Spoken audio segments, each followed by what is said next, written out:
എത്തിയിരിക്കുന്ന വലിയൊരു മാറ്റം നോക്കുമ്പോൾ നമുക്കറിയാം ഡ്യുവൽ ഡിസ്ക് ആണ്, അത് ഞാൻ ഓൾറെഡി പറഞ്ഞതാണ്. പിന്നെ ഹിമാലയൻ 750യുടെ ഇന്ത്യയിൽ കിട്ടിയിട്ടുള്ള സ്പൈ ഷോട്ട് എടുക്കുകയാണെന്നുണ്ടെങ്കിലും ഇന്റർനാഷണലി കിട്ടിയിട്ടുള്ള സ്പൈ ഷോട്ട് എടുക്കുകയാണെന്നുണ്ടെങ്കിൽ അതിൽ നമുക്ക് ഡ്യുവൽ ഡിസ്ക് കാണാനായിട്ട് സാധിച്ചിട്ടുണ്ട്. അപ്പോൾ ബ്രേക്കിങ്ങിന്റെ പെർഫോമൻസ് ഒന്നും കൂടി ബെറ്റർ ആക്കുക എന്നുള്ള ഒരു കാര്യമാണ് റോയൽ എൻഫീൽഡ് ഈ ഒരു 750cc ആയിട്ടുള്ള മോട്ടോർ സൈക്കിളിൽ ഏറ്റവും ആദ്യം ചെയ്തിരിക്കുന്ന കാര്യങ്ങൾ. പിന്നെയും കുറെ മാറ്റങ്ങളൊക്കെ നമുക്ക് കാണാനായിട്ട് സാധിച്ചിട്ടുണ്ട്. പ്രത്യേകിച്ച് ചാസിസിലാണെന്നുണ്ടെങ്കിലും റിയർ സസ്പെൻഷനിലാണെന്നുണ്ടെങ്കിലും വളരെയധികം മാറ്റങ്ങൾ വരുത്തിയിട്ടുണ്ട്. അതിനോടൊപ്പം തന്നെ സസ്പെൻഷൻ, ഫ്രണ്ട് സസ്പെൻഷൻ നോക്കുകയാണെന്നുണ്ടെങ്കിൽ ഒരു UST ഫോക്സ് ആയിരിക്കും. അതിനോടൊപ്പം തന്നെ നമുക്ക് പ്രീലോഡ്, കംപ്രഷൻ, റീബൗണ്ട് ഒക്കെ അഡ്ജസ്റ്റ് ചെയ്യാൻ പറ്റുന്ന സസ്പെൻഷൻ ആയിരിക്കും.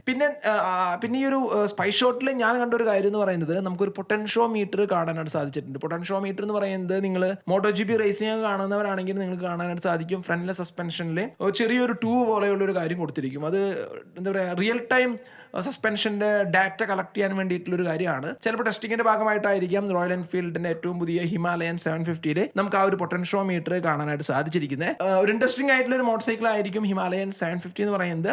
പിന്നെ അടുത്തൊരു മെയിൻ കാര്യം പറയാനായിട്ടുള്ളത്, ഹിമാലയൻ 750 എന്ന് പറയുന്നത് ഒരിക്കലും ഒരു ഹാർഡ് കോർ ആയിട്ടുള്ള ഒരു ഓഫ് റോഡ് മോട്ടോർ സൈക്കിൾ ആയിരിക്കില്ല. ഈ ഒരു ഹിമാലയൻ 750 ഒരു സോഫ്റ്റ് ഓഫ് റോഡർ എന്ന് പറയുന്ന രീതിയിലോ അല്ലെങ്കിൽ ഒരു അഡ്വഞ്ചർ ടൂറർ എന്ന് പറയുന്ന രീതിയിലുള്ള ഒരു മോട്ടോർ സൈക്കിൾ ആയിരിക്കും. അത് കൺഫേം ആണ്, അത് ഓൾറെഡി റോയൽ എൻഫീൽഡ് പറഞ്ഞിട്ടുള്ള കാര്യമാണ്. നിങ്ങളൊരു ഹിമാലയൻ 450 പോലെയോ അല്ലെങ്കിൽ 411 പോലെ അടിച്ചു പൊളിച്ച് ഓഫ് റോഡ് ഓടിക്കാൻ പറ്റുന്ന ഒരു സെറ്റപ്പിൽ ആയിരിക്കില്ല റോയൽ എൻഫീൽഡ് ഹിമാലയൻ 750 എന്ന് പറയുന്ന ഈ ഒരു മോട്ടോർ സൈക്കിൾ കൊണ്ടുവരുന്നത്.